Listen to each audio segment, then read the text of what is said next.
យោយ៉ាងណាដែរបងប្អូនធ្លាប់តែគេប្រាថ្នាប្រុសស្នេហ៍កើផ្លៃអីស្រីខ្ជូតយ៉ាបែជាបញ្ចេញអារម្មណ៍ផាំងតែខ្លួនប្រាថ្នាស្មោះស្នេហ៍តែប្រុសខ្មែរប៉ុណ្ណោះព្រោះគ្មាននិស័យហើយខ្លាចក្រែងជួបរឿងសង្វេគចាជម្រាបសួរអូយសានេះអូយ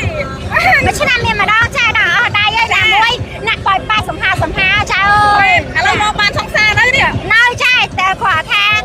យើងចាប់អារម្មណ៍ចឹងណាចាំដល់ឥឡូវខ្មែរក៏ជនជាតិក៏ខើឥឡូវបានតិចមកនិយាយទៅអើយស្រឡាញ់បែបខ្មែរអត់ហ៊ានស្រឡាញ់ដល់ប៉ខ្លាចចូលបលីអូចូលបលីចាំមកចូលឆ្នាំនេះមើលមានសម្រាប់ឃើញខ្លះទៅឃើញហើយបងតែគេអត់ឃើញខ្ញុំហ្មងណាអូសប្បាយណាស់តែឃើញម៉ាក់អ្នកចូលឆ្នាំហ្នឹងអូយឃើញនឹងអើបើមកបាយនេះស្អាតប្រុសស្អាតណាចាអូយស្អាតប្រុសស្អាតទៀតពុកម៉ែបងប្អូនម៉ែថែបចាសំខាន់ប៉ះស្រីស្អាតនេះ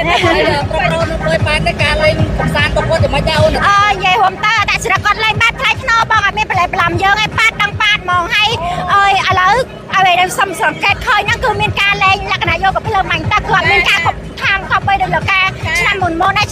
មានការគ្រប់ខាងទៅធ្វើឲ្យបរិស្ថានយើងអត់ស្អាតអីចឹងទៅប៉ុន្តែលើកនេះអ្នកប៉ែតគឺឃើញលេងតែកំភ្លើងឯងចឹងទៅស្រាប់តាមដងផ្លូវអីគឺបរិស្ថានស្អាតបងចាមានសម្រាមទេចា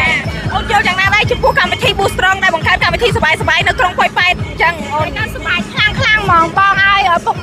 ម៉ែបងប្អូនប្រជាពលរដ្ឋយើងមកលេងសប្បាយកំសាន្តទាំងអស់គ្នាបងមានការបាញ់ទឹកពពុះក៏ដូចជាមានឡានទឹកជាច្រើនបងសម្រាប់ឲ្យលេងហើយមានការចាក់ DJ ចាក់ភ្លេងមកអែមហ្មងបងចាប្រាប់ថាសប្បាយគាត់ជឿដែរព្រោះឃើញអូននៅយូរថ្ងៃនេះថ្ងៃចា3ថ្ងៃហើយចំពោះអូនប៉ែតហ្នឹងអូនគិតថា